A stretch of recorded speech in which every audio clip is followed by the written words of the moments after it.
Hello বন্ধুরা, আমি শুভশ্রী।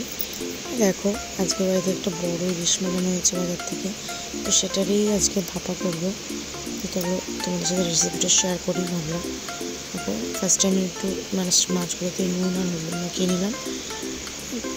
এভাবে ভালো করে নুন হলুদ মাখিয়ে আমি মাছটাকে রান্না করবো।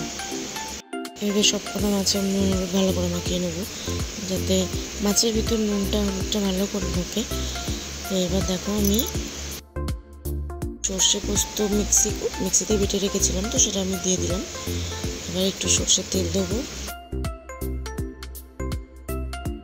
আমার ম্যারিনেশন করা কমপ্লিট। দেখো কত সুন্দরভাবে মাছের ভিতরে মশলাগুলো ঢুকেছে। আর আমি একটুখানি বেশি সর্ষের তেল দিই, আমার ম্যারিনেশনটা কমপ্লিট হয়ে গেছে। যদি ঝালটা কম বেশি হয়, সেই কারণে আমি এর উপর দিয়ে দেবো গোটা কাঁচা লঙ্কা। চলো রান্নাটা করা যাক। আমি গ্যাসে একটা কড়াই বসিয়ে ওর মধ্যে একটু জল গরম করতে দিয়েছি, যেটাতে আমি মাছ রেখেছিলাম ওটার ঢাকনাটা আটকে ওটার জলটার মধ্যে আমি বসিয়ে দেবো। এবার গ্যাসটা জ্বালিয়ে দেবো।